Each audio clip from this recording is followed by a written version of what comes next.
Okay, magandang gabi sa inyong lahat at sa gabing ito ating pag-aralan ang bago nating paksa. May kinalaman sa aklat ng Daniel at nasa pangatlo na po tayong gabi. Ang ating pag-aralan ngayong gabi may kinalaman sa Hiddekel River. Pero bago tayo mag-aaral, bago tayo dadako sa ating talakayan, imbitahan ko kayo sa isang panalangin. Tayo po'y manalangin. Dakila naming Diyos, Ama naming banal, sa gabi pong ito aming nilalapit sa inyo, Panginoon, ang aming pag-aaral. Tatalakayin namin ang Hiddekel River.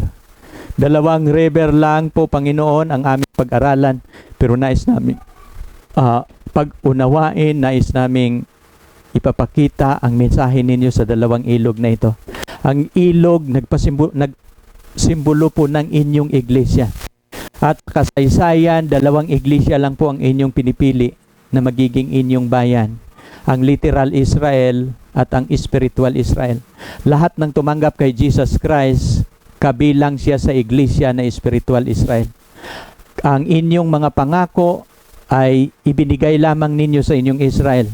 At kami lahat na tumanggap kay Jesus Christ, kabilang sa iglesia ng spiritual Israel. Salamat, Ama.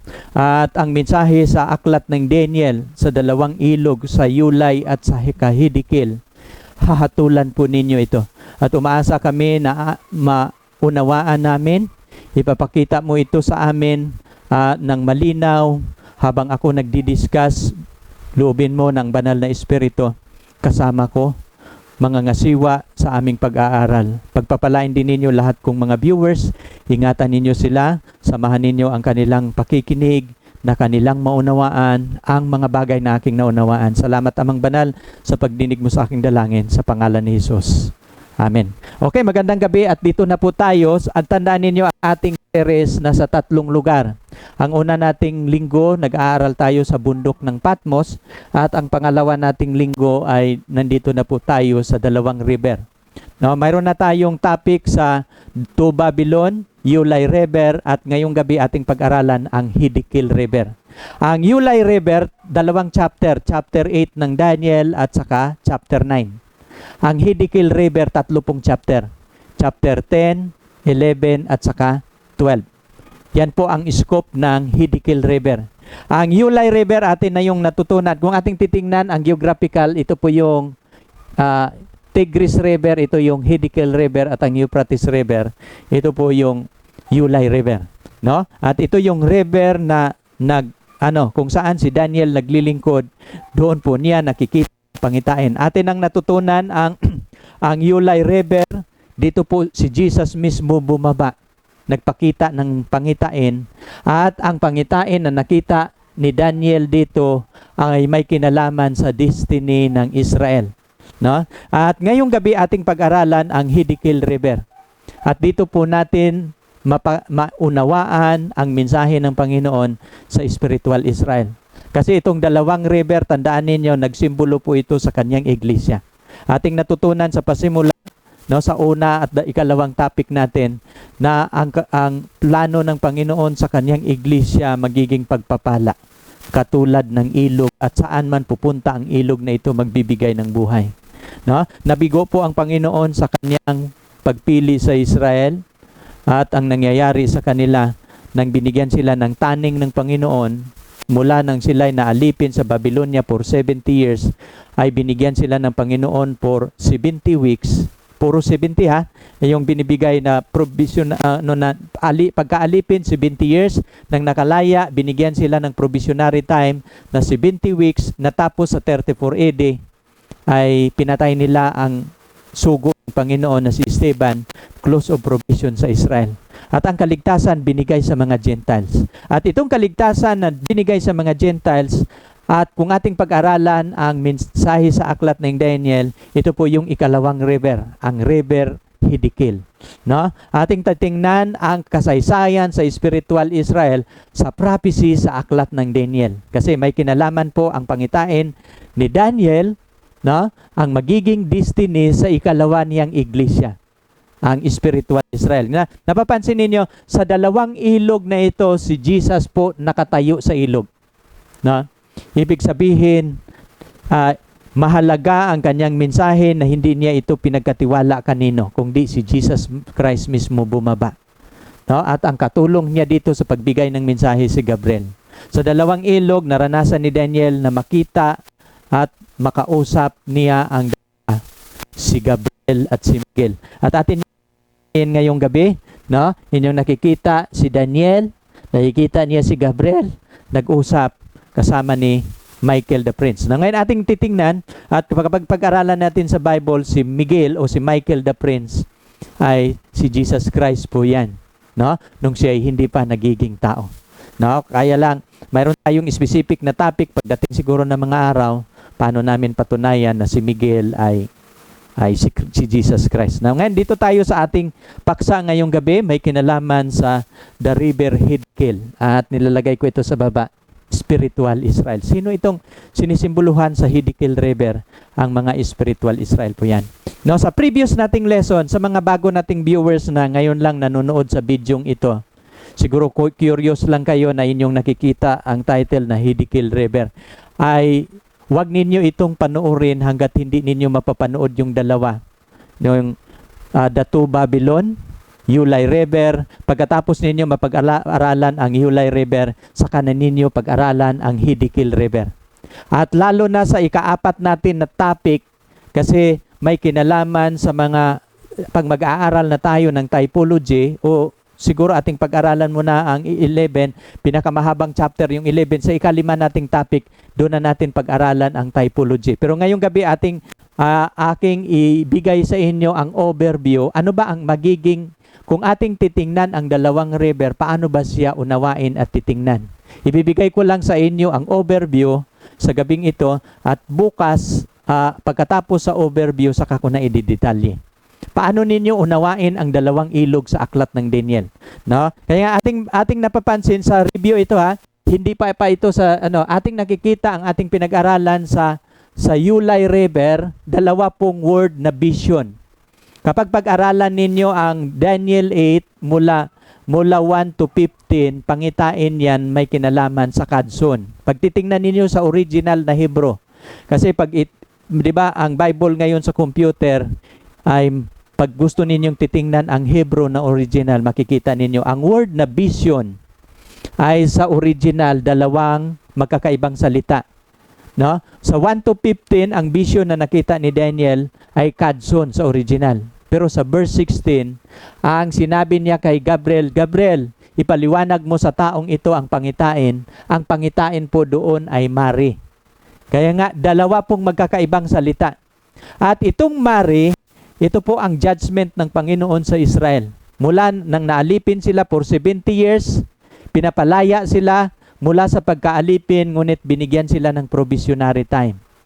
Judgment sa Israel. Kung sila magtatapat, mananatili silang chosen people. Pero kapag itatakwil nila ang kautusan ng Panginoon, no?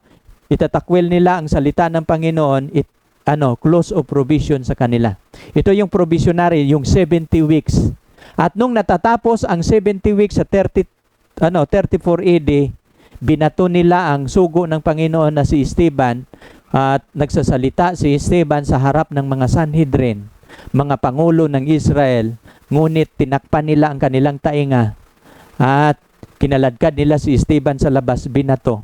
Tumayo si Jesus, hinahatulan niya ang Israel, close of provision. Nang natapos exactly sa 34 AD. At mula noong 34 AD, binigay ng Panginoon ang kaligtasan sa mga Gentiles. No? At itong Gentiles, ito na ang modernong Israel ng Panginoon. Kaya atin ang natutunan, ito yung pangitain sa Ulai River. Kung ating i-review, ito yung paliwanag ko. 70 years captivity, nang nakalaya sila mula sa Babylonia, mula sa pagkabihag, sa Babylonia na 70 years na kukumplito, pinapauwi sila, pinapatayo ang templo, at tatayo nila sa within 7 weeks. At mula nang matayo nila ang templo, 62 weeks unto the Messiah, the Prince, yun yung ating napag-aralan. At mayroon na lang natitirang 1 week, 62 plus 7, 69. At yung 1 week sa kalagitnaan ng isang linggo, si Jesus Christ mapako sa cross. At yung kalahating linggo, mangangaral ang kanyang mga alagad to confirm the covenant. Pero binato nila si Esteban, close of provision sa Israel 34 AD. No? At nag-progress ang iglesia ng Panginoon, lahat ng tumanggap kay Jesus Christ, spiritual Israel. Pero sa 538 ay nagpasimula ang kapangyarihan sa maliit na sungay. Ang bayan ng Diyos na spiritual na Israel, naalipin naman sa spiritual Babylon. No? Ngunit, ang tanong ng isang banal, nagtanong sa isang banal, hanggang kailan yuyurakan ang katotohanan? Sabi ng Panginoon, unto 2,300 days, then the sanctuary shall be cleansed. No? Inaatake ng maliit na sungay ang santuaryo sa langit. Sa 70 weeks, ang santuaryo sa lupa ang inaatake ng Babylon, ang spiritual Babylon, ang santuaryo sa langit, ang inaatake niya, ang bayan ng Diyos na alipin. No, piniki nila lahat ang pagkapari at paglilingkod ni Jesus Christ. At sa 2,300 days, no, natatapos ito sa 1844, ay ibinalik ng Panginoon ang lahat na katotohanan na sinira ng maliit na sungay. At sa 1844, magpasimula ang judgment. Kung ating titingnan, ganito po yon. No? Mula nang nakalaya sila, pinahatulan ng Panginoon ang Israel, pero itong Kadson, pangitain sa Kadson na 2,300 days, sa 1844 magpasimula ang judgment. At ano pong judgment dito magpasimula? Ang judgment sa spiritual Israel. Kasi dito natapos, naalipin na sila sa Babylon, ngayon dito papapalayain na sila, magpasimula na ang judgment. Katulad po dito, typology po ang pag-aaral natin, na natapos silang naalipin sa Babylonia, pagkatapos sa pagkaalipin sa Babylonia, judgment. Tapos, nag-alipin na uli ang spiritual Babylon, pagkatapos makakalaya nila sa spiritual Babylon, din judgment uli. Yun yung typology sa dalawang ilog. At sana inyo yang naintindihan. No? Kaya nga, ang 1844 may kinalaman po ito sa judgment sa kanyang spiritual Israel. Magpasimula pa lang ito ang judgment. No? At kung ating pag-aralan ang pamamahala ng maliit na sungay, alam niyo ang kailan ba nagpasimula ang power of the little horn? No? Kailan ba siya nagpasimula? 538 AD po ito. No? Dito namatay si Kristo sa 31. Tapos 538 nagpasimula ang maliit na sungay. At namamahala siya sa the period of 1,260 years. Ito yung naalipin tayo sa Babylonia. Ngunit sa 1844 sa 1798 nakakalaya tayo. Pero pagkatapos nating makakalaya, mayroong hatol ang Panginoon sa spiritual Israel. Katulad sa literal Israel, naalipin sa Babylonia, pagkatapos provisionary time, ganon din pong pattern. Naalipin muna tayo, pagkatapos maalipin, hahatulan. Ganon ang nangyayari sa dalawang Israel ng Panginoon. No, kung ating titingnan ang kalagayan, kasi ang iglesia ng Panginoon tinayo niya 31 AD. At maintindihan po yun ninyo, tatalakayin po natin yan kapag pupunta tayo sa island. Kasi nung namatay si Jesus Christ, ay 31 AD po yun nung siya ay napako sa cross, no? 31 AD. At kung inyong pag-aralan ang 7 churches, di ba mayroong 7 iglesia nang nakita ni Juan ang pangitain sa aklat ng Apokalipsis, mayroong mensahe si Jesus Christ sa 7 iglesia. Ang unang iglesia, ang 7 iglesia mga kapatid, hindi po yun 7 iglesia na magkakaiba. Isa lang po yung iglesia na hinahati sa 7 yugto sa kasaysayan. Isang iglesia lang yan na tinayo ni Jesus Christ. Yung Church of Christ. No? Itinayo niya. Iniwanan niya ang iglesia 31 AD. At ang kasaysayan ng iglesia hinati niya sa 7 na kasaysayan. At kapag matapos itong 7 yugto sa kasaysayan sa kanyang isang iglesia, matatapos na ang sanlibutan. No? At kung titingnan natin, dito na tayo ngayon, Iglesia Laodicea. No? Nasa the judging of the people. At abangan ninyo ang ating topic sa island, kasi nasa 2 ilog pa lang tayo sa island. Isa-isahin ko ang mensahe sa 7 iglesia.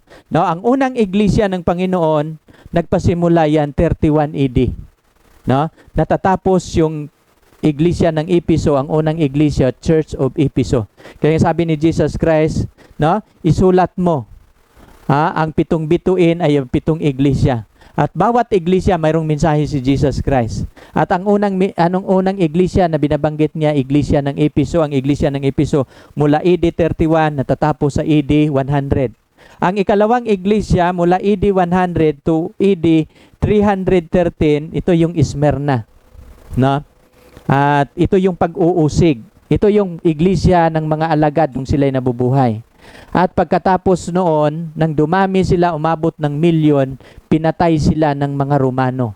Inuusig, no? Pero kahit sila pinapatay, patuloy ang kanilang pagdami dahil isang papatayin na Kristiyano, 10 ang babangon. At alam ninyo, yung sa Smyrna, pag titingnan ninyo ang kasaysayan dyan, ito lang yung iglesia na walang kasalanan. Walang puna ang Panginoon na pagkakamali. 2 iglesia ang kinalulugdan ng Panginoon. Iglesia ng Smyrna at ang iglesia ng Philadelphia. No? Yan yung magandang iglesia sa 7 iglesia. At itong nang nakita ni Satanas na ang isang Kristiyano papatayin nila, 10 ang babangon. Sabi ni Satanas, kung ipagpatuloy natin ang pagpapatay sa mga Kristiyano, kasi lalo silang nagiging marami, hindi nila matitigil. Patayin man ninyo kami pero hindi ninyo matitigilan ang pagdami namin. Kaya nga sabi ni Satanas, kung patuloy nating papatayin ang kanyang iglesia, walang mangyayari. At si Satanas, binago niya ang kanyang strategy. Ang political Rome na hindi magkakasundo, doon ginamit ni Satanas si Constantino. No? Naggera ang western part at ang eastern, at nanalo po si Constantino sa digmaan. Nung nanalo siya sa digmaan niya sa Milvian Bridge, dati illegal ang Christianity, ginawa na niyang legal. Sabi niya, kayong mga Kristiyano na nagtatago, walang mga property, sinamsam sa panahon ni Diocletian, halik kayo. Ibabalik namin ang lahat na niyong ari-arian, hindi na kayo uusigin, wala nang pag-uusig sa mga Kristiyano, at si Constantino nagpabaptize. Pero ito yung maitim na kasaysayan ng iglesia dahil yan yung panahon ni Constantino sa panahon ng Pergamos na nag-aasawa ang dalawa, ang paganismo at ang Kristyanismo. No? Sa panahon ni Constantino mula 313 to 538. Ito yung kalagayan ng kasaysayan sa panahon ni Constantino. Na sa panahon ni Constantino, ang pagano at ang Kristiyano pinag-asawa nila. Para hindi mag-away ang dalawa, binawasan niya ang doktrina ng Biblia, pinapapasok naman niya ang doktrina ng mga pagano. Yun yung panahon ng compromise, no? Pero ang dito, ang gobyerno at ang simbahan pinag-asawa, pero ang magdidikta dito gobyerno. No? Ngunit sa panahon sa Thyatira, nabaliktad. Sa panahon ng 538 ay nasungkit ng papacy nasungkit ng kapangyarihan ng papacy ang kapangyarihan ng pagan Rome. Sabi ng Papa, itigil mo na ang pagdidikta sa simbahan sapagkat ang pagano wala ng impluwensya. At ang gagawin mo, magpailalim ka sa kapangyarihan ng iglesia. Kasi nag-unite yung dalawa.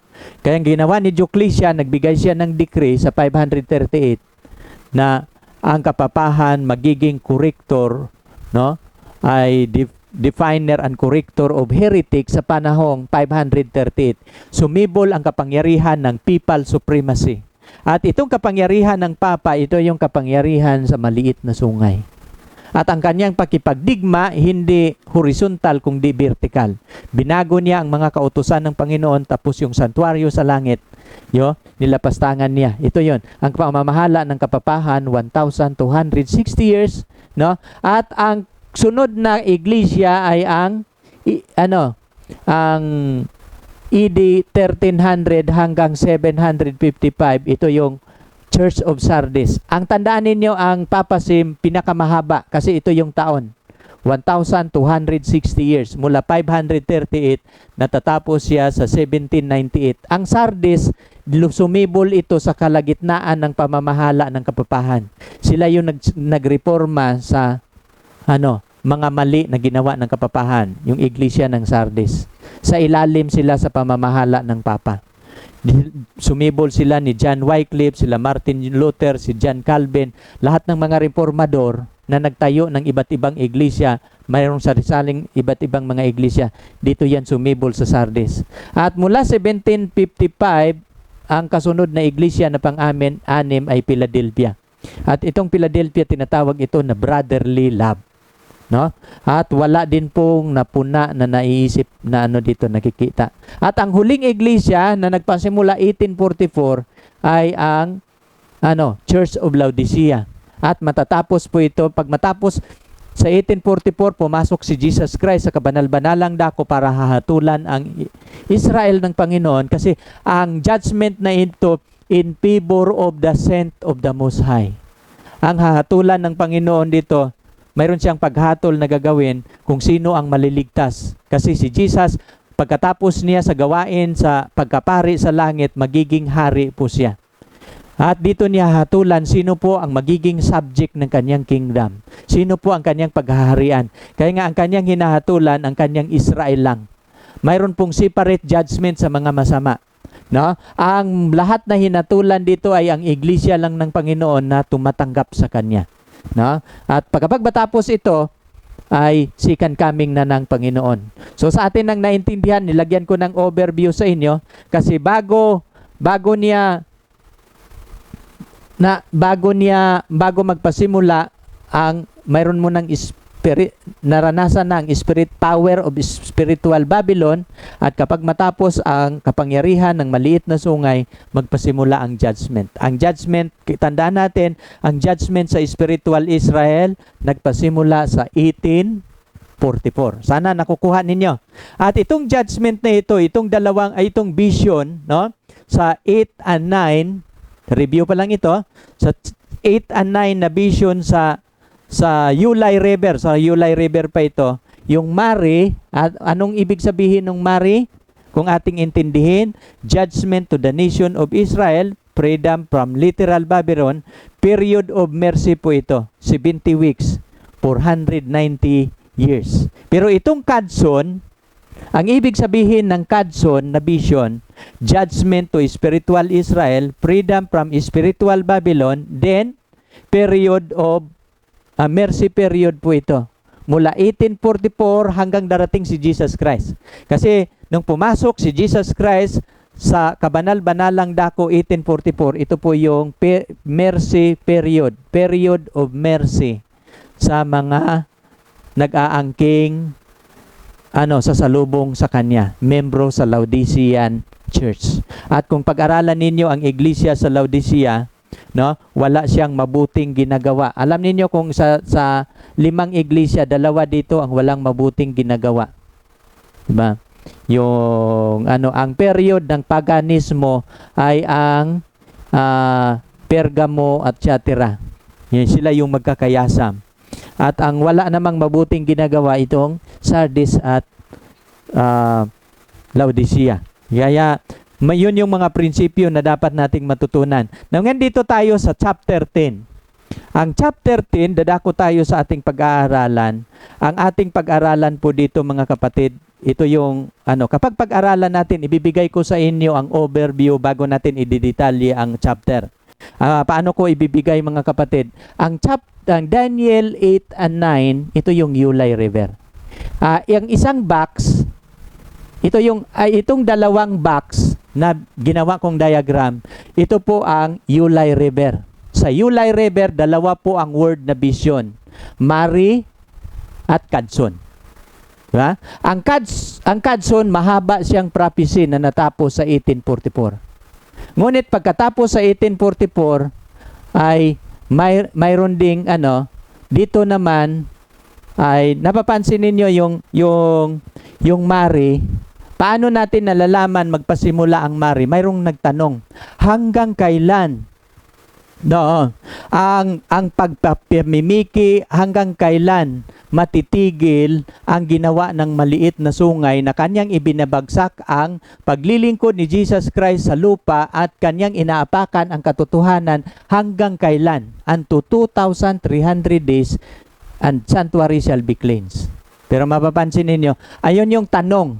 Napapansin po ninyo dito sa Mara, sa chapter 12, mayroon din pong tanong. Hanggang kailan ang mga bagay na ito magwawakas? Pag tingnan ninyo yung river, hindi po ito Yulay. Ang river dito, Hidikil. No? Ang vision doon sa Yulay, dalawa, Mari at Kadson. Pero sa chapter 10 to 12 na Mara po. Kaya dalawa pong magkakaibang salita. Ang dalawang river, dalawang vision po na magkakaiba. Ang isa, Mari, ang Yulay River, ang Hidikil, Mara. At itong Kadson, ito po yung nagtutulay sa dalawang river. No?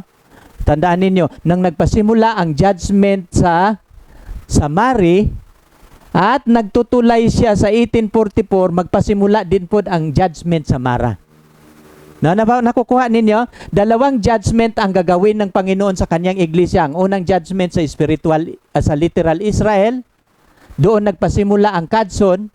At kapag magpasimula siya sa Mara, sa literal, kasi dalawang ilog po ito. Kapag magpasimula siya sa judgment sa spiritual Israel, na dito naman siya nagtuturo.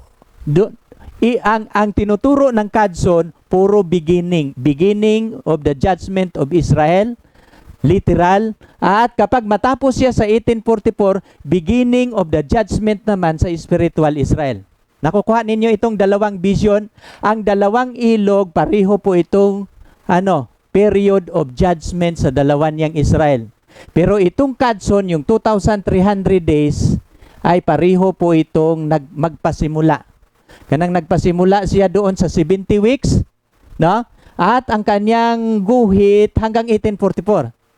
At ang kasunod na kapag darating siya sa 1844, magpasimula ang judgment niya sa ikalawan niyang Israel. Kasi ang iglesia ng Panginoon sa Biblia, dalawa pong Israel. At dito, kasi nalalaman natin kailan magpasimula ang judgment, ang pangitain sa Mara, magdetermine ito kailan matatapos.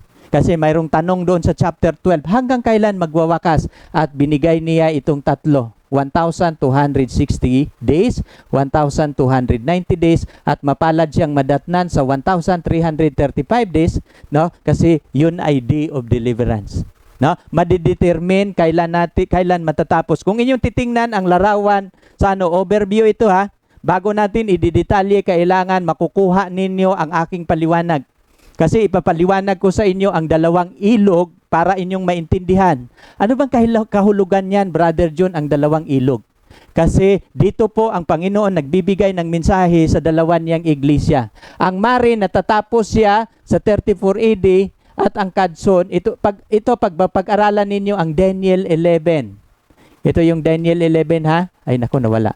No, ang Daniel 11, mga kapatid, pag-aralan ninyo bersikulo to bersikulo, sa 22, dito napako si Jesus, sa 40, dito natapos ang 1844. At pagkatapos sa 44, mayroon po ditong sandilo. Tandaan ninyo, nang nagpasimula ang Mari, mayroong batas. Ngunit beyond 1844, mayroon ding batas dito, ang sandilo sa Amerika. Dito magpasimula ang vision sa Mara. No? Pariho, nang nagpasimula ang Mari, mayroong batas sa Medo-Persia na papauwiin sila. Dito mayroong batas din na sandilo, at kung matapos itong sandilo, matatapos ang pangitain sa Mara. Ito yung tinatawag na typology na pag-aaral. Ito yung Mari, ito yung Mara. Kailan matatapos ang judgment sa 1844? Paano natin madalaman? Paano madetermine? Basahin ninyo ang vision sa ilog Hidikil, kasi magkakaibang ilog po yan. At atin yung pag-aralan kapag pag-aralan natin ang 10, 11, 12. No? Kasi kung ating pag-aralan itong tatlo, ganito po yan.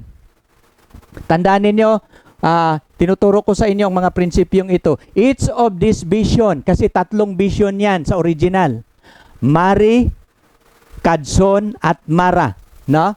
Itong tatlong vision magkakaiba. Each of this vision has a specific and distinct timeline. Ang Mari, 70 weeks, provisionary time sa literal Israel. At dito madidetermine ang kanilang destiny. No? At ang Kadson, ang kahulugan sa Kadson, yung 2,300 days prophecy, at kapag matapos yung 2,300 prophecy, beginning of the judgment sa spiritual Israel. Kailan natapos ang 2,300 days? 1844. Sa 1844, mayroon bang judgment nagpasimula? Yes. At itong Mara, pangitain niya sa Mara, mayroon din yung timeline sa Daniel 12.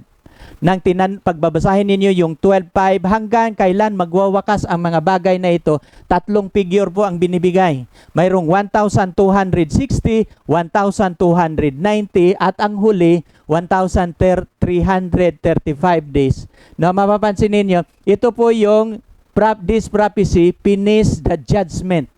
Dito po matatapos ang judgment sa spiritual Israel. Kaya nga mula nang magpasimula ng Sunday law sa ngayong kapanahunan na darating, mabibilang na natin kailan darating ang deliverance. Kapag matatapos ang 1,335, hindi po yun second coming. Kung day of deliverance, sasabihin ng God the Father anong araw at oras darating si Jesus Christ. Abangan ninyo ang ating at uulitin ko para mas simple, no? This vision are vision about judgment. No, judgment to the nation of Israel, ang Mari, freedom from literal Babylon, mercy period, ito po tinatawag na 70 weeks prophecy ang Mari. Ang Kadson, the beginning of the judgment to spiritual Israel, freedom from spiritual Babylon, mercy period, 2,300 days prophecy. Pero yung Mara, yung ibig sabihin ng Mara, timeline that determine the end of the Kadson. Ito yung prophecy na ating malalaman kailan matapos yung paghatol. No? Titingnan ninyo ang chapter 8, pumasok siya sa kabanal-banalang dako. Sa chapter 12, tatayo na siya. Anong ibig sabihin? Natapos na ang judgment. At ito yung judgment sa Mara. No? Ma-determine kailan matatapos. Kung inyong titingnan ang tatlong vision, Mari, Kadson at saka Mara, ito po yung mga timeline niya. Nakukuha ninyo? So, wag kayong makukumpuse sa ating pag-aaral. Kasi sa aklat ng Daniel is a complete prophecy. Hindi po siya, maraming nag-interpret sa Biblia na ang timeline prophecy lang daw hanggang 1844. Magkakamali po kayo. Kasi hindi ninyo naintindihan ang vision sa dalawang river. Ang vision sa dalawang river, nagtuturo po itong Mari, Kadson at saka Mara ay may kinalaman po ito sa judgment ng Panginoon at dito magdedetermine kailan magpasimula ang judgment, 1844. At kailan natin malalaman na matapos ang judgment, titingnan ninyo ang timeline sa Mara. No? Ang timeline sa Mara, magpasimula po yun sa batas. Katulad dito sa Mari, mayroong batas. At matatapos po ito, no? Napapansin ninyo sa Mari, 7 weeks, 62 weeks, 1 week. Tatlo inuulit. Dito din sa Mara, tatlo din. 1,260 days, 1,290 days, 1,335 days. At kung titingnan ninyo ang river sa chapter 12, saang river ang pangitain sa chapter 12? Hindi po yun Ulai River. Hiddekel River po yun. Ang Hiddekel River ay ang Tigris River, Hiddekel River po yun. Kaya titingnan ninyo saang river kung ano ang timeline. Kasi maintindihan ninyo. No? Kaya nga ito po yung ito yung ni Dog Batsilor. Mayroon siyang video sa YouTube. No, dito ko na isa ito na naunawaan ko ang vision na ito, ang literal view. Kasi ang aklat ng Daniel from symbolic to literal. Kapag dumating ang Sunday law, 3 years mahigit na lang po 'yon, no? Kaya magpasimula sa Sunday law, ang mga persecution, mabibilang na natin gaano na lang kaiksi ang panahon.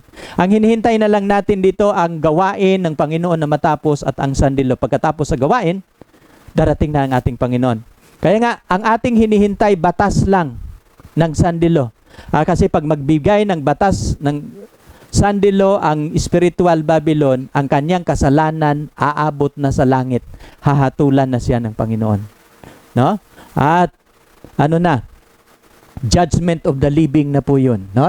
Dito tayo sa chapter 10. Dadako tayo sa ating pag-aaral at sana nakukuha ninyo ang ibig kong paliwanag ko sa inyo. Kasi ang dalawang ilog nag-represent sa dalawang Israel ng Panginoon.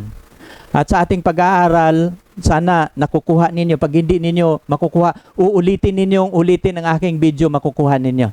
No? Kasi ganun ako kakulit pag ako magtuturo. Gusto ko na maintindihan natin kasi pinag-aralan ko ito ng matagal, no? Naintindihan ko, na naunawaan ko, ng nakuha ko ang pag-aaral.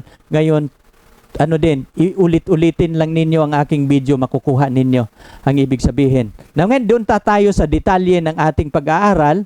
No? Minsan pag-aaralan natin ang typology sa Ulai River at saka Hiddekel River. Titingnan natin. Ang Ulai River, anong chapter yon? Chapter 8 at saka 9. Titingnan ninyo. Nang 3 taon sa paghahari ni Haring Belshazzar. Kailan nakikita ni Daniel ang pangitain sa Ulai River? Nang 3 taon sa paghahari ni Belshazzar. Ang isang pangitain nakita sa akin, ang aking si Daniel, pagkatapos noong nakita sa akin noong una. At ako'y may nakita sa pangitain, nangyari nga ng aking nakita nasa Susan, ako sa palasyo at nasa lalawigan ng Ilam. At ako'y may nakita sa pangitain at ako'y nasa tabi ng ilog ng Ulai. Saan si Daniel nang nakikita niya ang pangitain sa Ulai River? Yung destiny ng Israel. No? Saan siya? 3 taon sa paghahari ni Belshazzar. At alam ninyo ang Hiddekel River, chapter 10. Paano din sinasabi? No? Nang 3 taon sa paghahari, no? 3 taon ni Cero na hari sa Persia, nahayag ang isang bagay kay Daniel. No? At sabi niya dito sa 4, at palibhasa ng 44 na araw ng buwan, palibhasay ako nasa tabi ng malaking ilog. Anong ilog siya? Na siyang Hiddekel. No? Pag nakikita ninyo yung typology, ilang taon ang hari sa Babylonia nang nakita niya ang pangitain sa Ulai? 3 taon. Nang naghari ang Persya, 3 taon din, nakita niya ang pangitain sa Hiddekel River. So, 2 river po ito. At ang ating pag-aralan natin, ang Hiddekel River, chapter 10 ng Daniel. Kasi ang Ulai, 2. Na chapter 9, chapter 10. Pero sa Hiddekel River, magpasimula sa chapter 10, 11, 12, Hiddekel River po yan. Lahat ng mensahe niyan ay may kinalaman sa Hiddekel, no? At atin yang isa-isahin. Tandaan ninyo ang chapter 8 to 12, nakikita ang pangitain sa 1,200 days, no? 2,300 days introduced but not explained sa chapter 8. Chapter 9, date for the beginning of 2,300 days. Tapos sa chapter 10, kung ating pag-aralan ang chapter 10 ng Daniel, the battle begin, the 2,300 days. Bakit nagkakaroon ng digmaan? Mayroong labanan sa chapter 10. Ano bang ibig sabihin ng labanan? Kasi alam ninyo, sa prophecy sa Biblia, si Satanas, kung ang Diyos mayroong plano sa kanyang iglesia, at kapag malaman ito ni Satanas, kanyang hahadlangan. At alam ninyo sa chapter 10, para kanyang mahahadlangan ang Medo-Persia na papalpak ang prophecy, no? Kasi nagbabanggit ang Daniel 8 na mayroong 2,300 days prophecy, malilinis ang santuario. At alam ninyong ginawa ni Satanas? Gumalaw po siya sa Persia na ang Persia hindi mag-decree ng batas. Kasi pag mag-decree siya ng batas, ang prophecy mapupulfill on time. No? At gumamit po siya ng mga tao na kanyang hadlangan na ang prophecy hindi mapulfill sa saktong kapanahunan. At sinugo ng Diyos si Gabriel na para makipaglaban sa Persia. Pero napapansin nyo, hindi nakakayanan ni Gabriel, si Miguel ang bumaba. At nang bumaba si Miguel, nag-decree ang hari na papauwiin na sila. No? Kaya mapapansin ninyo, mayroong labanan. Kaya nga, kung ang Diyos mayroong plano, mayroong hula na nagbigay ang Diyos ng timeline, hahadlangan ito ng Panginoon. At hanggang sa ating kapanahunan ngayon, bilang iglesia, ako nasa gawain ng Panginoon, pero hindi natutuwa ang kaaway sa ating gawain. Kapag mayroon tayong mga plano, hinahadlangan. No? Napapansin ko nga kapag ako ay may gawain na series, minsan ako nagkakaubo, nagkakasakit. No? Minsan naman ang aming mga gamit nagkaproblema. Ganun ang kaaway, hindi siya natutuwa kapag mayroong plano ang Diyos sa kanyang bayan, hahadlangan niya. At atin po yung pag-aralan sa chapter 10, maintindihan ninyo dito sapagkat ang chapter 10, the battle began, no, the 2,300 days prophecy. Kasi ang plano ng Diyos, ito yung mangyayari sa hula, pero para hindi matupad ang hula, hahadlangan ng kaaway.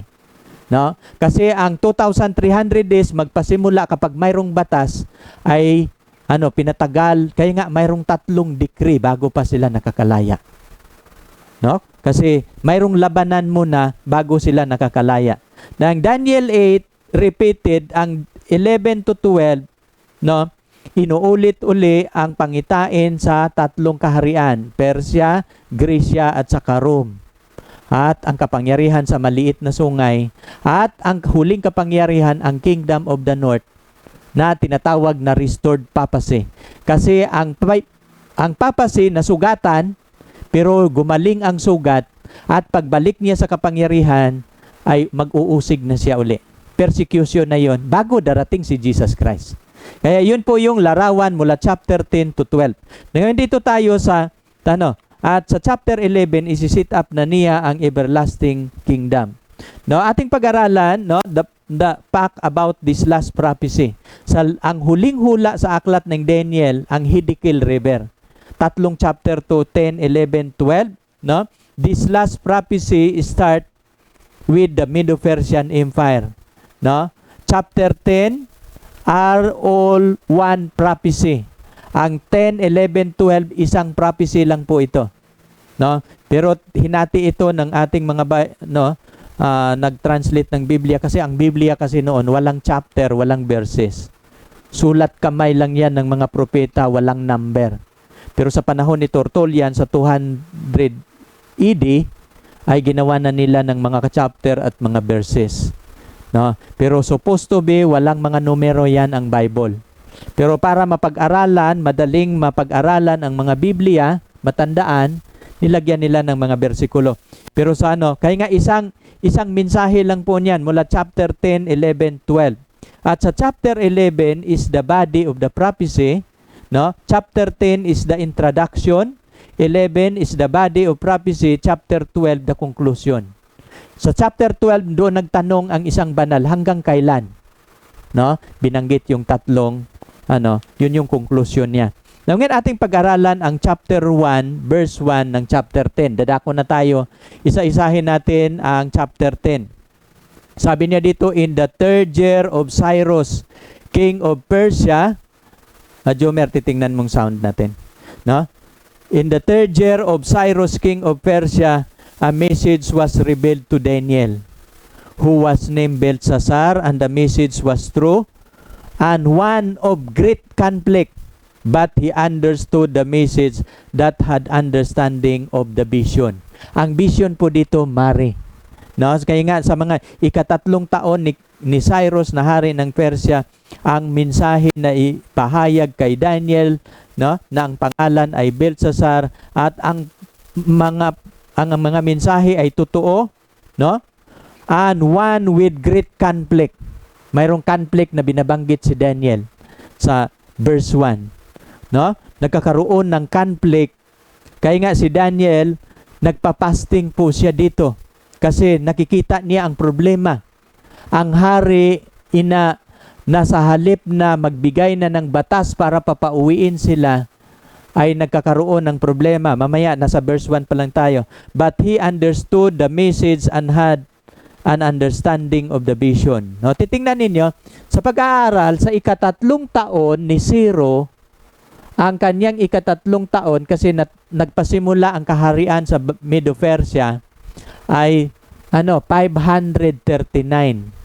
No? 38, 37, 36. So, sa ikatatlong taon, nasa 36 to 35 ang pamamahala niya sa ikatatlong taon. Now, kailan ba sila nabihag sa Babylonia? Kasi ang hula ni Propeta Jeremiah, ang mga Israelita, mabihag sila sa Babylonia for the period of 70 years. No, napapansin ninyo. At kung inyong titingnan, kailan nagpasimula silang nabihag sa Babylonia, ang captivity nila nag-start sa 605. Ang kanilang pagkabihag. 605 BC. At natatalo ang kaharian sa ang Babylonia sa 539. 66 years lang, hindi nakukumpleto ang 70 years. Alam niyo kung kailan natatapos ang 70 years? Eksakto 535. Kapag i-minus ninyo, 605 minus 535, kompleto 70 years. Sa hula ni Jeremiah, kapag babasahin ninyo ang hula ni Jeremiah 29, verse 10 to 14. Kung ating babasahin yung hula ni Jeremiah, no, sabi niya dito, sapagkat ganito ang sabi ng Panginoon, pagkatapos na maganap ang 70 taon sa Babylonia, sabi ni Jeremiah, aking dadalawin kayo at aking tutuparin ang aking mabuting salita sa inyo at pagpapabalik sa inyo sa dakong ito. Ito ang pangako ng Panginoon na sinulat ni Jeremiah. Kapag maganap na ang 70 years, sabi ng Panginoon, dadalawin ko kayo. At kailan natatapos ang 70 weeks? Eksaktong taon. 535, natapos ang 70 weeks, dinalaw sila ng Panginoon, kinausap niya ang propeta. Dadalawin ko kayo kasi magbigay ang Panginoon ng mensahe sa Israel. No? Kaya nga sabi niya dito sa 11, sapagkat nalalaman ko ang mga pag-iisip na aking iniisip sa inyo. Sabi ng Panginoon, mga pag-iisip tungkol sa kapayapaan at hindi tungkol sa kasamaan, upang bigyan kayo ng pag-asa ng inyong huling wakas. Sabi ng Panginoon, nalalaman ko ang pag-iisip. Ang pagkabihag ninyo sa Babylonia, mayroon akong plano. Hindi po ito ikakasama ninyo. Bigyan ko kayo ng pag-asa ng inyong huling wakas. Kaya nang natapos ang 70 years, dinalaw po sila ng Panginoon. Nakikita ni Daniel ang ikalawang pangitain, no? Sa chapter 10. Sa verse 12, at kayo'y magsisitawag sa akin, at kayo'y magsisiyaon, at magsidalangin sa akin, at aking didinggin kayo. At inyong hahanapin ako, at masusumpungan ako, pagka inyong siyasatin ako ng inyong buong puso. Sa 14, at ako'y masusumpungan ninyo, sabi ng Panginoon. At aking ibabalik uli kayo mula sa inyong pagkabihag, at aking pipisanin kayo mula sa lahat na bansa, at mula sa lahat ng dako na aking pinagtabuyan sa inyo, sabi ng Panginoon. At aking ibabalik kayo uli sa dakong mula sa aking pinagdalhan bihag sa inyo. At sa bisyon na ito, sa taong ito, nagbigay din ng decree si Ciro na itatayo na nila ang templo ng Panginoon. No? Pero hindi lahat ang pinabalik ni Ciro. Kaya nga si Ciro nagbigay ng decree, si Dario nagbigay din ng decree, at ang huling decree si Artajerjes, na sila na lahat. Ang unang decree ni Ciro, ipapatayo lang muna ang ang mga officer at manggagawa lang. Pero ang ikatatlong decree, kaya nga mayroong first batch, second batch, at saka third batch. Sa third batch na nila, lahat na sila. Kaya mapapansin ninyo, mayroon, pero uulitin natin uli, sapagkat sa verse 1, binanggit dito ni Daniel yung great conflict. No? Who was, sabi niya dito, In the third year, message was revealed to Daniel, who was named Belshazzar, and the message was true, and one with great conflict, but he understood the message and understanding of the vision. Naintindihan niya yung mari, pero nung naintindihan niya yung mari na 70 weeks, ay mayroon namang conflict. Ano bang conflict? Dito pag-aralan natin yung conflict na binabanggit ni Daniel. Na? In those days, sa verse 2, in those days, Daniel was mourning 3 full weeks. At dahil sa conflict na nabalitaan ni Daniel, no, sa mga batas na dinidekri na papauwiin sila kasi pinatigil kasi ang paggawa ng templo sa Medo-Persia. Kasi ay mayroong report sa Samaria na itong Israel na pinabalik ninyo sa Jerusalem, gumawa ng templo, gumawa po sila ng paplano na mag-aaklas laban sa inyo. Kaya nga, nang nabalitaan nyo ni Zero, nagka-problema. Pinatigil ni Zero ang paggawa ng templo. At sa verse 2, titingnan natin, kaya nga, sa problema na nabalitaan ni Daniel, si Daniel po nagpa-fasting. Nagpa-fasting si Daniel. Sabi niya dito, in those days, Daniel was mourning 3 full weeks. At nagpa-fasting siya 3 linggo. Pero partial fasting ito kasi umiinom siya ng tubig at kumakain siya ng konting prutas, no? Umiinom siya ng mga juice na galing sa prutas. Sabi niya dito, 3 weeks, no? I ate no pleasant food. Hindi siya kumakain ng masarap, pero kumakain siya ng hindi masasarap na pagkain. No meat wine came into my mouth. No, sabi niya, nor did I anoint myself at all. Till 3 full weeks were fulfilled. No, kaya nga 3 weeks siya, hindi pinapractice niya ang partial fasting. Sa verse, ano bang problema na, ano bang conflict na kanilang nabalitaan? At kung inyong gustong babasahin, mababasa po ninyo sa kasaysayan ng Isra. Si Isra at si Daniel, sila yung contemporary prophet. Magkasabay na prophet. Hindi naman ito, si Isra, si Isra, siya yung isa sa mga leader ito na ng templo, nagtatayo. Si Cyrus allowed you to return to rebuild Jerusalem.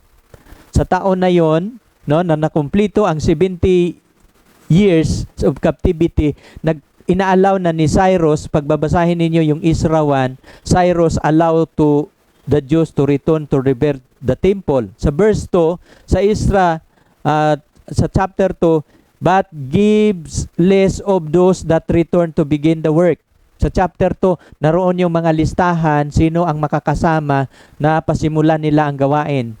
So, sa Isra 3, no, sa chapter 3, they rebuild the altar to begin the sacrifice. Ito yung mga chapter sa Isra. Sa Isra chapter 1, ito yung mga nila, pinapabalik sila para itayo ang templo. Sa chapter 2, nandoon yung mga pangalan ng listahan at saka yung gagawa. No, yung mga manggagawa at saka yung nangunguna sa pagpagawa. Sa chapter 3, they rebuild the altar. No? At pinasimulan na nilang itayo ang altar ng Panginoon at doon na nagpasimula ang kanilang paghahandog doon sa altar. No, habang ginagawa nila ang templo. Mapapansin niyo sa 4 at saka 5, dito yung conflict. No? The Samaritan hired counselor. Kasi yung mga Samaritano, nung nalaman nila na ang mga Israelita bumabalik na sa Jerusalem at upang itayo ang templo, nag-offer ng tulong ang Samaritano. Tutulong kami sa paggawa ng templo. Pero sila ni Nehemiah at ni Esdra, sabi nila, huwag tayong makipag-compromise sa hindi natin kapananampalataya kasi kapag matapos ang templo, makikialam yan sila. Huwag natin silang pakikialamin.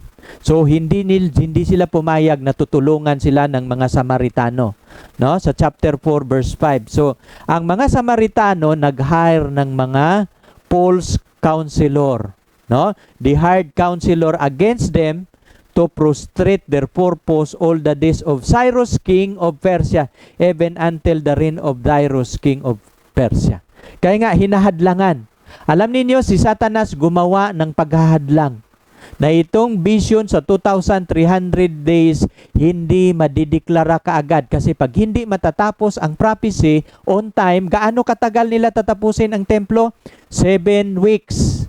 So, 49 weeks kailangan makukumplito na ang templo. At nakukumplito nila ang templo for the period of 46 years. At yung mga kuta na natapos sa ikatatlong taon, so nakukumplito niya ang pagtayo ng templo at mga kuta. So, pero ang templo natatapos nila within 46 weeks. So, the temple was made on time. No? Mapapansin niyo, ang bayan ng Diyos sa kanilang kapanahunan, pinag-aralan nila ang hula at tinutupad nila kung kailan nila kailangan tatapusin ang templo.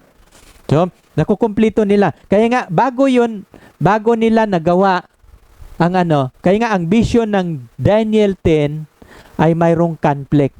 Pero pagkatapos sa conflict, pagkatapos ni Daniel mag-fasting ng 3 weeks, no, atin itong pag-aralan, bawat bersikulo, no, saan ba dito natin makikita ang vision sa Hidikil? No? Sa verse 4, sabi niya dito, and in the 4 and 20th day. Kasi 3 weeks siya nagpa-fasting. No, ilang ano 'yon? 21 days. At saka 24, no? And in the 4th of 20th day, nang natapos niya yung 3 linggo niya na fasting, sa Pitsap 24, no? Of the first month sa buwan ng Nisan, as I was by the side of the great river, which is Hidikil. Ano na yun niya? Dito na nagpasimula ang pangitain sa Hidikil. At kung inyong titingnan ang Hidikil, ito po yung vision, verse 5, 6, 7, dito natin mababasa ang word na vision sa verse 7. At kung inyong titingnan dito yung word na vision, kasi sa chapter 8 at saka chapter 9, ang vision doon, Mari at Kadson. Dito, hindi na Mari, hindi Kadson. Kung titingnan ninyo, subukan ninyong titingnan sa original, yung kulay blue. Pag titingnan ninyo yan sa Hebrew, Mara. No? Kasi itong vision niya sa Hidikil, Mara po dito ang vision. No? Pero doon sa Yulay, no? Mari at Kadson. Kaya iba po ang magkaibang ilog, magkaiba po ang Pero pag sa English, vision lang ang pagbabasa ninyo, hindi ninyo makukuha ang mensahe. Pero pag titingnan ninyo sa original Hebrew, magkakaiba. No? Hindi natin nababasahin, no? Kaya nga sabi niya dito, Mara, not Mari. Itong word na vision, hindi po siya no? Dito nagpakita si Jesus. Sa Tagalog natin basahin para inyong maintindihan. Saan yung pangitain? Sa verse 7. Ito yung 3 pangitain sa verse 7. Ating babasahin ang mula 5. No, sabi niya dito, ako'y aking itiningin sa ika-24 day ng buwan ng Nisan, pagkatapos ni Daniel nagfasting, nakikita niya ang pangitain sa ilog ng Hidikil. Dito papasok ang ating pag-aaral sa Hidikil River.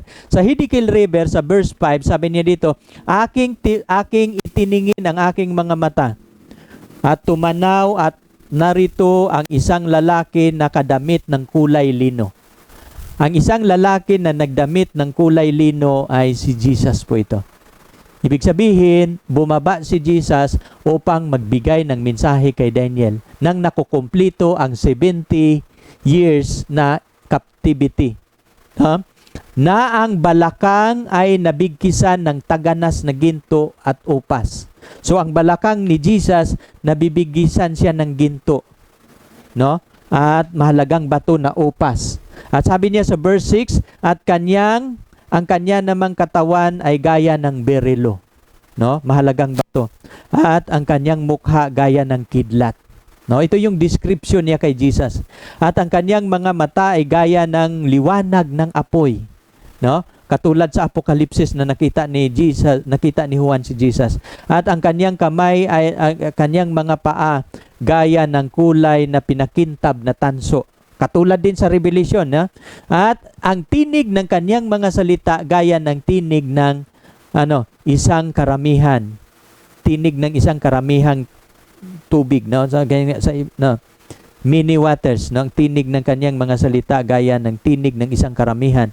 At akong si Daniel ang nakakita ng mag-isa ng pangitain. Sa original itong vision dito, Mara, no?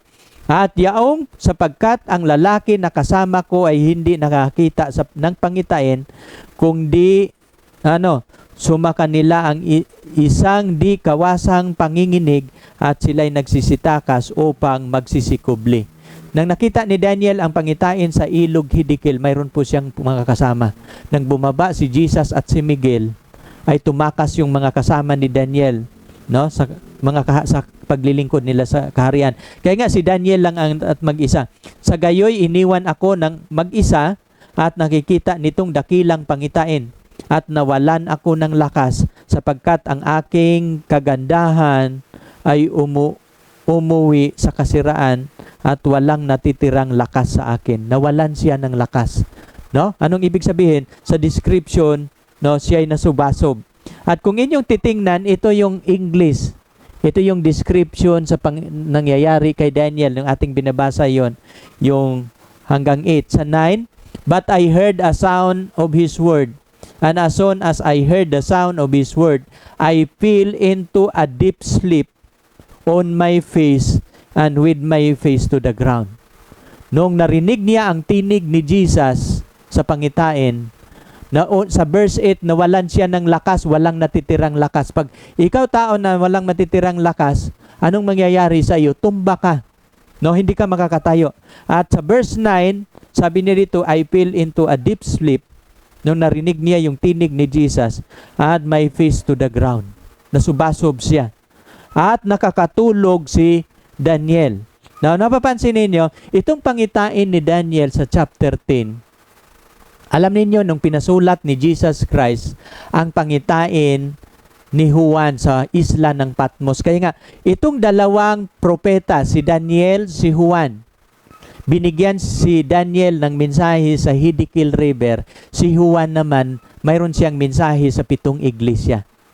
Itong 7 iglesia, ito yung spiritual Israel sa New Testament.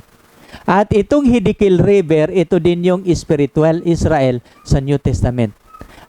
Ang river at ang island, pariho po itong iglesia ng Panginoon. Ang island, kung saan nakita ni Juan ang pangitain, titingnan natin ang comparative study. Ang Revelation 1:13 to 18. Titingnan ninyo ating babasahin. Sa verse 13, itong comparative study, ano ang nakikita ni Daniel nung nakita niya si Jesus at ano naman ang nakikita ni John nung nakita niya si Juan sa island ng Patmos. Itong dalawa, itong ilog at itong island, no, ng Patmos at itong ilog ng Hidikil, isang church lang po yan. Kung mayroong mensahe si Jesus Christ sa ilog ng Hidikil at mayroong mensahe si Jesus kay Apostle John sa isla ng Patmos, the same church ang binigyan ni Jesus ng mensahe. Kaya nga ang Hidikil River, ginagamit ko ito na spiritual Israel. No, nakukuha ninyo? Titingnan natin ang comparative. Paano? Nung nakita ni Daniel, ito yung nakikita na nangyayari kay Daniel. Dito tayo sa nangyayari naman kay Juan. Sa verse 13, Apocalypse 1, verse 13 to 18. Sa 13 tayo. And in the middle of the lampstand, nakita niya si Jesus na naglalakad sa gitna ng kandilero. I saw one like the Son of Man. Nakita niya si Jesus na naglalakad sa gitna ng kalendaryo. Nakita niya na ang kalarawan ni Jesus katulad ng anak ng tao. Nang tinapon ni Nabucodonosor yung 3 kaibigan niya sa nagliliyab na apoy, sabi ni Nabucodonosor, paano nangyayari na sila 3 nagiging 4 at ang ika-4 kagaya ng anak ng tao? One of the favorite name of Jesus, even in the Old Testament, ay si Jesus, tinawag siyang anak ng tao. Nang nakita si Juan, sabi niya dito, and in the middle of the lampstand, I saw the one like the Son of Man, clothed in robe of reaching to the feet. No? Ang damit ni Jesus hanggang kanyang paa, and girded across his chest with golden sash. No? His head like the hair were white like white wool, no? Ang kanyang buhok maputi ito, puting-puti, like snow. And his eyes like the flame of fire. Kay Daniel, ang mata niya like a flame of torch, no? Pero kay Juan, like a flame of fires. Ang mata, pareho ang description. His feet were like the burnished bronze. Titingnan ninyo yung description ni Daniel, no? Gleams of polished bronze. Sige to, bronze din. Pareho ang paa nila. Diba? When it had been made of glow in a furnace. His voice like the sound of many waters. No? Sa kay Daniel, like the sound of many waters, ito naman, like the sound of many tumults. No? Magkakatulad sila. Sa 16, in his right hand, he held the 7 star, and out of his mouth as sharp 2-edged swords, and his face like the sun shining of its strength. No? When I saw him, sa verse 17, I feel at his feet like a dead man. 'Di ba?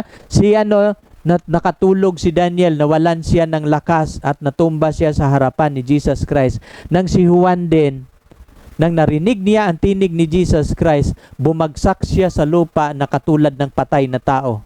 No? And he placed his right hand on me, saying, "Do not afraid. I am the first and the last." Siya yung Alpha and Omega, and the living one. I was dead, and behold, I am alive forevermore. And I have the key of the death and Hades. Ito yung description ni Juan. Kung inyong ikukumpara ang larawan ni Jesus sa island ng Patmos at ang larawan ni Jesus nang nakita ni Daniel sa Hiddekel River, pareho ang kanyang larawan. At alam ninyo yung mensahe na binigay niya kay John, na mayroong mensahe si Jesus sa 7 iglesia. At alam mo yung 7 iglesia sa island ng Patmos, ito po yung Israel ng Panginoon. Isang iglesia na nahahati ang kanyang kasaysayan sa pitong yugto ng kasaysayan. Ito yung 7 karanasan ng kanyang isang iglesia. At ito nilalagay ko ang mga taon kung anong magiging karanasan nila bawat iglesia. Abangan ninyo yan sapagkat pag matapos tayo sa 2 river, lilipat tayo doon sa island. Pero itong Hiddekel River at ang island ng Patmos, pareho po itong Israel, spiritual Israel ng Panginoon. Ito si John, nakita niya, si John, nakita ni John ang pangitain, ito naman si Daniel. At alam niyo pareho ang edad nila. Si Daniel, nakita niya ang pangitain, ito si John, no? Ito si Daniel, ito naman, no? na bumagsak si Juan na parang patay. Pero si Daniel napasubasob, wala siyang lakas. Pareho silang hinipo.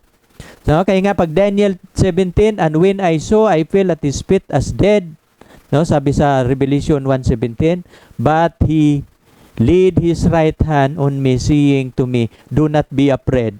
I am the first and the last." At kung ating titingnan din si Daniel, pinatayo siya ni Gabriel. Sabi ni Daniel sa verse 10:10, sabi ni suddenly, "A hand touched me, which made me trembled on my knees."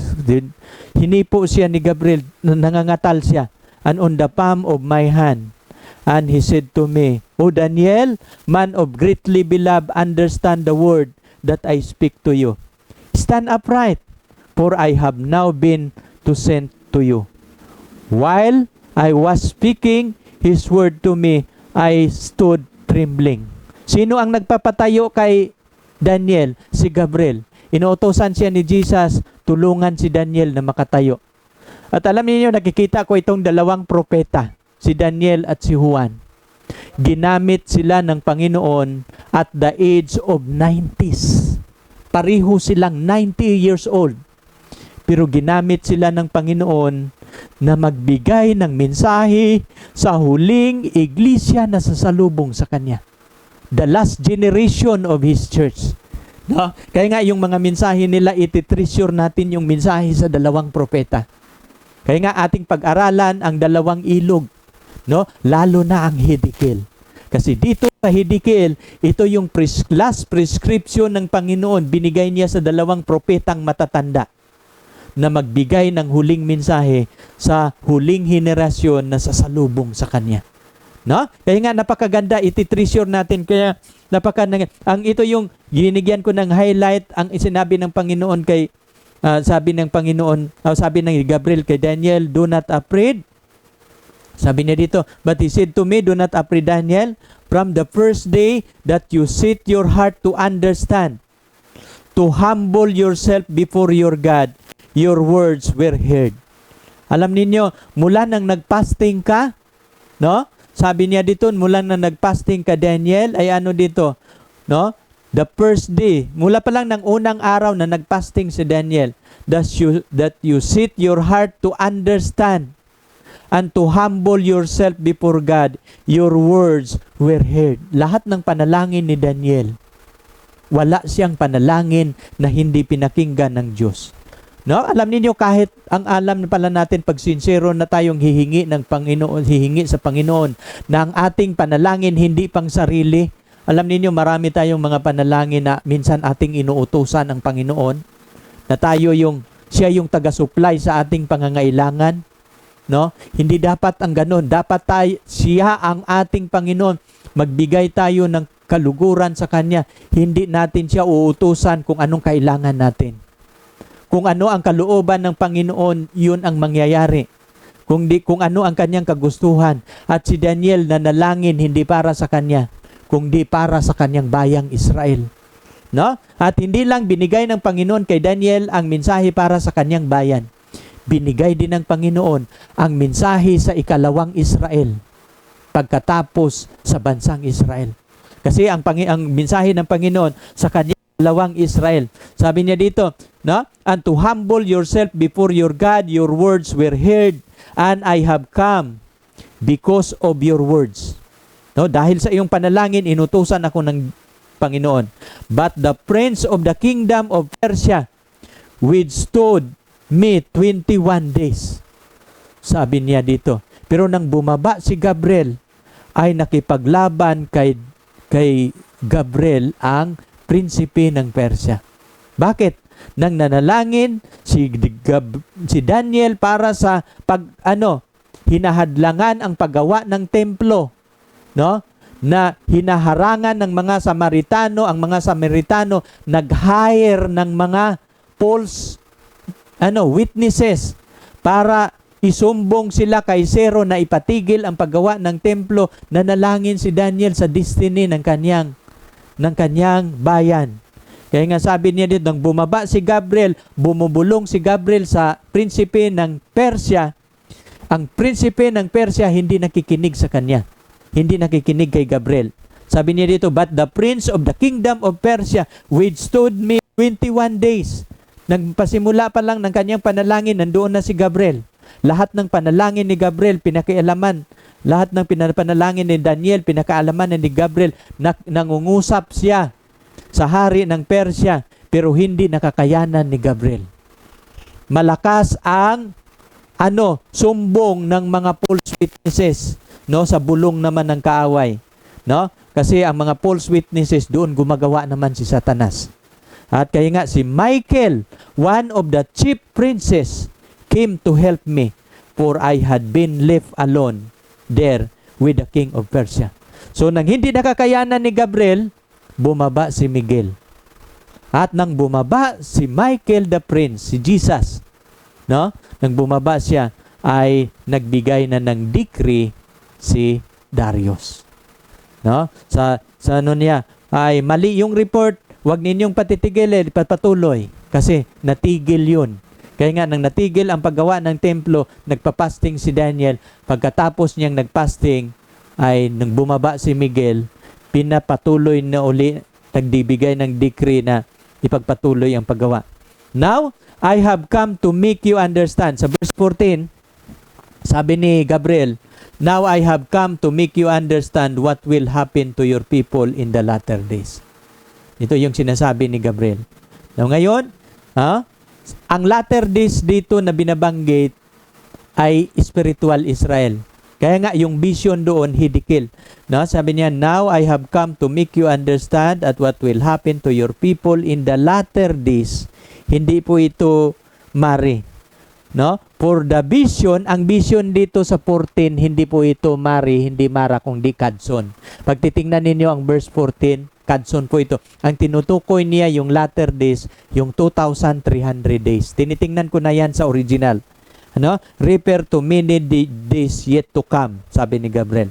And when he had spoken such words to me, I turned my face toward the ground and became speechless. Sabi ni Daniel sa 16, and suddenly one having likeness of the Son of Man touched my lips. Oh?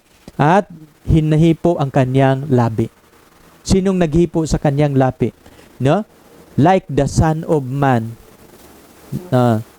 sons of men touched my lips, and I retain no strength. Nang hinipo ang kano, pero walan pa rin siya ng lakas.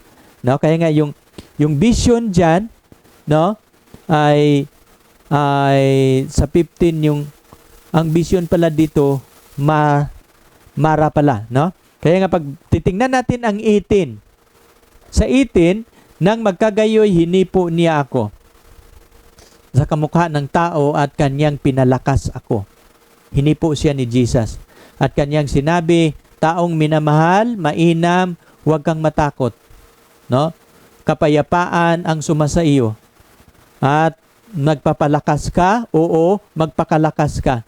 Nang siya'y nagsalita sa akin, ako'y lumalakas na nagsabi, magsalita ang aking Panginoon sapagkat iyong pinalakas ako. Alam mo sinong naghipo kay Daniel? Si Jesus. Katulad kay Juan, pinalakas niya. No? Tumayo ka, huwag kang matakot. Ganon din ang ginagawa ng Panginoon kay Daniel. Sa verse 20, nang magkagayoy sinabi niya, no? Talastas mo baga kung bakit ako naparito sa iyo? Tinanong siya ng Panginoon. At ngayon babalik ako upang makipaglaban sa prinsipe sa Persia. Sabi niya, talastas mo baga kung bakit ako naparito? Sinagot ko ang iyong panalangin. At ang kaguluhan ngayon sa paggawa ng templo, ako bumaba, nakipaglaban, niligtas. No? Ibig sabihin, sa panalangin ng banal, si Jesus Christ bumaba dahil gusto niyang ayusin ang problema. No? Na ang templo na natitigil, maipapatayo muli. Ito yung sabi ng Panginoon. At pagka ako'y lumabas, narito, ang prinsipe sa Grisya ay darating. No? At paglalabas daw si Jesus, ang prinsipe sa Grisya darating. Ngunit aking saysayin sa iyo ang nakasulat sa kasulatan ng katotohanan. No? Mayroon ng nakasulat sa kasulatan ng katotohanan, walang sino mang tutulong sa akin laban sa mga ito, kundi si Miguel na iyong prinsipe. No? Kaya nga, dalawa silang bumaba sa panalangin ni Daniel, si Gabriel at si Michael the Prince. Note, ating titingnan yung tinatawag na pangitain ni Daniel, yung theophany. Ano bang itong theophany? Ang theophany ay pangitain na may kinalaman sa Panginoon. Yung pangitain sa Diyos. No? Nakikita ni Daniel si Jesus Christ, nakikita na Juan si Anong sabi niya dito? Notice how the theophany affected Daniel and John. No? Ating papansinin ang pangitain na nakaapekto sa dalawang propeta. Ano bang nangyayari kay Juan na nakita nila si Jesus? Pareho po ang kanilang kalagayan. Alam ninyo kung bakit pareho? Nilalagay ng pagkasulat ni Daniel at ni Juan magkapareho kasi isang iglesia lang ang binigyan ng Panginoon ng mensahe. Tandaan ninyo ang chapter 10 introduction po ito sa pangitain sa nasa introduction pa tayo. Bukas pupunta tayo sa body. Ating pag-aralan ang chapter 11. Kasi ang chapter 10 introduction of the vision. At ang body, ating pag-aralan ang chapter 11. At ang conclusion, pag-aralan natin ang chapter 12. No, nakukuha ninyo yung pagkakaiba?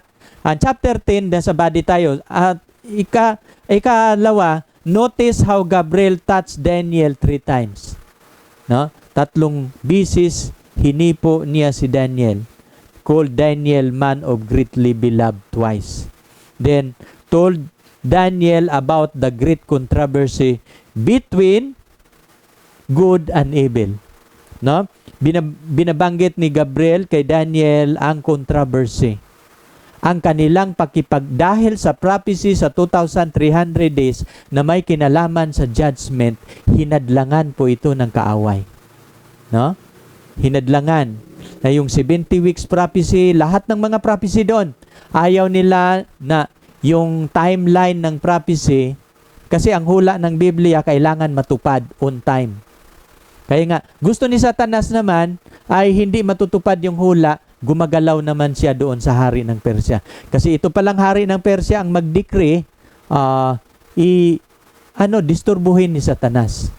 Magawa sila ng false report para ipatigil ang paggawa ng templo. Pag itigil ang paggawa ng templo, hindi matapos on time.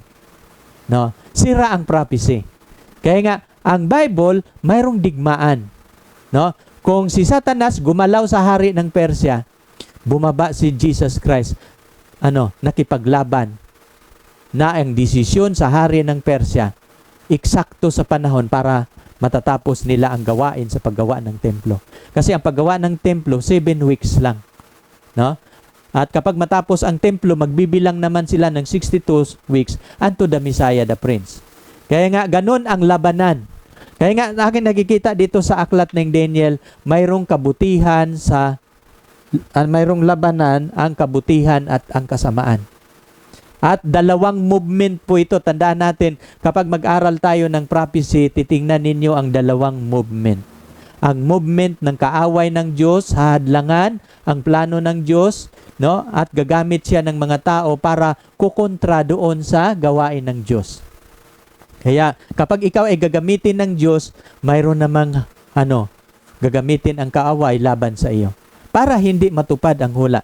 Now, dito sa kasunod nating sabi niya dito, number 4, told Daniel about the great controversy, the battle between good and evil. At ito yung the prince of Persia or Greece are demons, Satan fighting to keep control of the king to oppose God's people. Kaya nga sa mapapansin ninyo, sinasabi ni Gabriel ni Jesus at ni Gabriel kay Daniel na habang ito yung hula na mangyayari sa iyong bayan, pero mayroong controversy. No? Hahadlangan kasi kung ginagamit si Daniel sa bayan ng Diyos, mayroon din gagamitin si Satanas, no? Gagamitin din niya ang hari na Persya na makipaglaban sa plano sa bayan ng Diyos. No? Kaya nga oppose, no? Sila ang gagamitin ng demonyo to fighting to keep control of the king, no? To oppose God's people. Michael, ating pag-aralan sa Biblia kasi si Michael hindi lang nakasulat sa chapter 12. Sa chapter 10, bumaba din si Michael, the prince. Chapter 8, chapter 10, chapter 12, ating mababasa si Miguel. At kung ating pag-aralan ang Michael na pangalan, no? Isa ito, ang Michael na pangalan is Jesus combat name. Maraming pangalan si Jesus sa Bible. Pero pag ang pangalan na Michael gagamitin ni Jesus, palagi siyang nakipaglaban. No? Nang ginamit ang Michael sa chapter 10, saan siya nakipaglaban? Sa hari ng Persya. At ang hari ng Persya, nang bumaba si Miguel, nang pinatigil ang paggawa sa templo, nang natayo nila ang altar, pumasok ang mga Samaritan, natigil. Kasi sabi ng mga Samaritano, itong mga Israelita na pinagawa ninyo ng templo, mayroon pong report na aming narinig na sila naghahanda para makipaglaban sa Persya. At itigil ang paggawa ng templo. Kaya nga nanalangin si Daniel at bumaba si Gabriel at si Jesus Christ. At mula nang nakipaglaban si Jesus Christ sa hari sa Persya, ay pinatuloy uli. Kasi walang nagawa si Satanas. Kaya nga ang pangalang Michael, ang ibig sabihin po, isa sa pangalan ni Jesus Christ na tumutukoy sa combat name, nakipaglaban. Now, dito tayo sa number 5, Michael is Jesus combat name. Mababasa natin. Saan natin mababasa sa Bible, Brother John? Apocalypse 12:7. Michael no? And his angel fought with the dragon, and the dragon and his angel fought. Napapansin ninyo yung labanan sa langit? No? Si Miguel at ang kanyang mga anghel nakipaglaban-laban sa dragon. Kapag magbabanggit ng pangalang Michael, always remember, that is the name of Jesus, combat name. No? Pangalan po yun ni Jesus na nakipaglaban. At saan po siya nakipaglaban? Sa panig ng Panginoon, sa katotohanan. Nang nanalangin si Daniel, bumaba si Miguel nakipaglaban. At mayroon bang nagawa ang King of Persia? Wala. Wala nga magawa yung dragon, no? Ang King of Persia pa, no? Kaya nga mapapansin ninyo, kaya nga the battle began of 2,300 days kasi ang pinag-awayan nila doon yung prophecy sa 2,300 days na mapopulfill on time. No, number ano na po tayo, no? Dito pa sa Daniel 12:13, 21 at saka 12:1, Michael, one of the chief princes. Pagkakilala natin kay Daniel, one of the chief princes. Siya ang pangulo, siya ng mga prinsipe. No? Mapapansin niyo pagpangulo ng mga anghel. Came to help me. No? Sabi ni Gabriel, dumating si Michael, no? Pangulo ng mga prinsipe upang tulungan ako. No one uphold me against this, no? Except Michael, your prince. No, walang tumulong kay Gabriel maliban kay Michael, your prince. At the time, Michael shall stand up. Sa chapter 12 ng Daniel 12:1, at sa huling kapanahunan, no, sa day of deliverance, tatayo din si Miguel para ililigtas niya ang kanyang bayan sa panahon ng Armageddon. Kaya nga, mapapansin ninyo, at kahit sa Jude, sa verse 9, kasi isang chapter lang ang aklat ng Judas, yet Michael the archangel in contending with the devil when he disputed about the body of Moses. No? Nang namatay si Moses sa bundok at kiniklim ni Satanas ang katawan ni Moses, bumaba si Miguel. No? At sawayin ka nawa ng Diyos, sabi ni Michael. Pinag-agawan nila ang katawan ni Moses. At si Moses ay binuhay ng Panginoon, dinala sa langit. Kaya nga, nung nag-transfiguration, bumaba si Elias at si Moses. No? Kasi ang pangalang Michael sa Bible is the name of Jesus, combat name. No? Kaya nga, at sa huli nating talata patungkol kay Miguel, no, sa unang Tesalonica, si Jesus, no, for the Lord himself shall descend from heaven with a shout, the voice of archangel. Itong archangel si Michael po ito. No? Ang Panginoon mismo ang bababa mula sa langit na may sigaw, may tinig ng arkanghel. Si Jesus sisigaw, no? And with the trump of God. Siya yung tutunog ng trompeta kasi siya ang may hawak sa trompeta ng Diyos. And the dead in Christ shall rise first. No? Kaya ito yun, si Michael at si Jesus Christ, isa lang po yan sila. No? Kaya nga sa arko, to be first, the political rank of power. No? Kaya nga yun yung ibig sabihin ng Greek. Reign, rule over. No?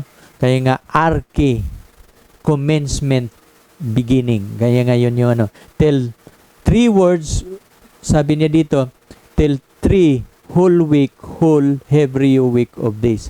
Di ba napapansin ninyo, kailan ba nakikita ni Daniel ang pangitain? Pagkatapos ng 3 linggo niya na pangitain. At alam ninyo, mayroong isang pastor na nagsasabi, si Juan nang nakita niya ang pangitain, nang nakita niya si Jesus, araw ng Panginoon.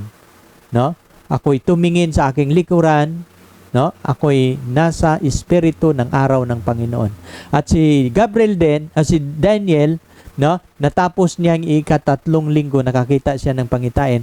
At kapag ang week, kasi ang 1 linggo natapos sa Sabat, na mapapansin ninyo, Sabat din nang nakita ni Daniel ang pangitain. Parihong araw ng Sabat, si Daniel at si Juan nung nakita nila ang pangitain.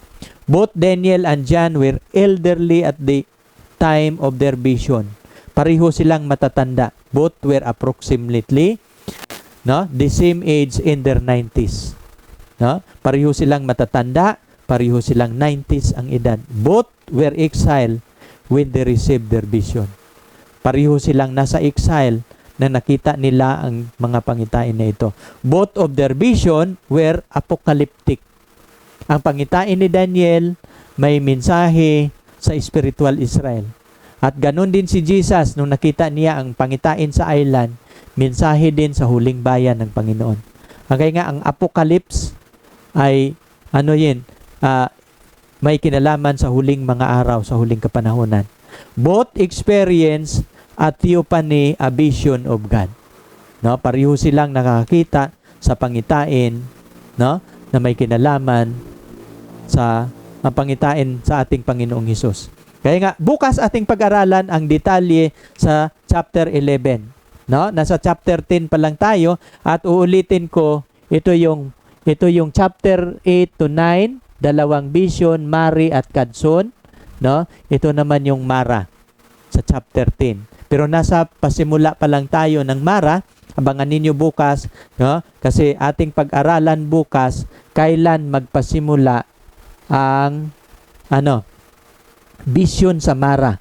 Kasi ito yung Mari, ito yung Kadson, at kailan magpasimula ang Mara. Hindi pa nakalagay sa chapter 10 kailan magpasimula, pero ang vision sa Mara magpasimula niyan Daniel 11:44 to 12:1. Kasi itong Kadson, magpasimula ang judgment, papasok si Jesus Christ sa most holy place. At kailan siya lalabas? Kapag matatapos ang Mara. Kasi ang Mara, mayroong tatlo ding 1,260, 1,290, 1,335. At kapag matatapos ang vision sa Mara, tatayo na si Miguel. Day of Deliverance. Atin yung pag-aralan bukas kasi ito yung mga timeline. Tatlo yan. Kapag ating pag-aralan ang dalawang ilog. Ang unang ilog, Yulay, dalawang vision. Mari at Kadson. Tandaan ninyo, wag ninyong kalilimutan yan. 70 weeks prophecy, judgment to literal Israel, judgment to literal Israel. At ang Kadson naman, 2,300 days prophecy, beginning of the judgment to spiritual Israel. At kailan matatapos ang Kadson? Ang Mara ay 1,335 days, finish the judgment of spiritual Israel. Dito natin ma-determine kailan timeline that determine the end of the Kadson. Kasi mayroong pasimula ng judgment, kailan anong prophecy na ating ma-determine matatapos ang judgment? Ang Daniel 12. At alam ninyo, may batas. Kung may batas doon nagpasimula ang Mari, mayroon ding batas na magpasimula sa Mara. At kailan yun magpasimula ang batas? Sa araw na idideklara ang sandilo, magpasimula ang Mara. At kapag matapos ang vision sa Mara, ay deliverance na. Sasabihin na ng God the Father, anong araw at oras darating si Jesus Christ. Kasi sa 1844, papasok si Jesus para maghatol sa Daniel 12, tatayo na siya para ililigtas na niya ang kanyang bayan sa deliverance. At pagkatapos, sa verse 2, mabubuhay na ang mga patay. So sana ating naintindihan, nasa pa tayo bukas ating pag-aralan kasi itong mga talata dito, Daniel 11 yan. Pero nilagay ko ng pasiuna, ito yung ating pag-aralan, isa-isahin natin ito bukas. At bukas inyong maintindihan kasi ang Daniel 10, ito yung introduction. Nasa introduction pa lang tayo. Bukas, ating pag-aralan ang body. At kasunod sa body ay ang conclusion sa chapter 12. At sana inyo yang maintindihan ang ating pag-aaral ngayong gabi. At tayo po'y dadako sa panalangin. Ito pa pala. Gusto kong ipapakita sa inyo. Magpasimula ang Mara sa sandilo. At yung nagtanong doon sa chapter 12 hanggang kailan? Binabanggit itong 1,260, 1,290, 1,200. Pagkatapos doon, deliverance na. Ito po ay PowerPoint po yun ni Doug Batchelor. No? Kaya nga sa sulat, sa sabi ni Doug Batchelor, dual fulfillment. Kung mayroong persecution sa Middle Ages, mayroong persecution in these last days, at literal day na yan. Hindi na yan pwede symbolic kasi ang Daniel, tandaan niyo ang aklat ng Daniel from from symbolic to literal. No? Chapter 2 symbolic, no? Pero pagdating sa 12, ang chapter 2 ay metal. Chapter 7, mga hayop, no?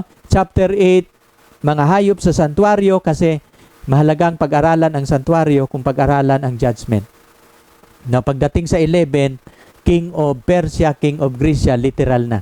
Kaya nga pagdating din sa mga figure, hindi na siya pwedeng i-symbolic kasi ang mga kaharian na binabanggit, literal na kaharian. So tayo'y manalangin sa ating pagtatapos. Maraming salamat sa inyong pagtunghay. At huwag ninyong kalilimutan, pag napanood ninyo ito, panoorin ninyo bukas ang ating chapter 11, isa-isahin natin. At inyong malalaman ang huling kaharian kung saan magdideklara ng sandilo ang King of the North. Tayo po'y manalangin. Dakila naming Diyos, maraming salamat, Ama, sa mahabang pag-aaral na aming ginagawa ngayong gabi. Isa lang ang aming layunin. Ibibigay ang mensahe ninyo sa huling kapanahunan, sa ilog ng Hidikil. At ang mensahe ninyo sa ilog Hidikil ay may kinalaman sa huling henerasyon. Spiritual Israel po ito. Binigay ninyo ang mensahe sa Spiritual Israel na hahatulan ng Panginoon mula 1844. At kapag matapos ng paghatol sa Spiritual Israel, then sasalubong na kami sa inyo. Salamat, Amang Banal, sa inyong mensahe. Naway ipaunawa mo ito sa aking mga viewers. Kung paano ko ito naunawaan, maunawaan nila ang lahat kong paliwanag. Salamat, Ama, sa pagdinig mo sa aming dalangin. Sa pangalan ng Panginoong Hesus. Amen.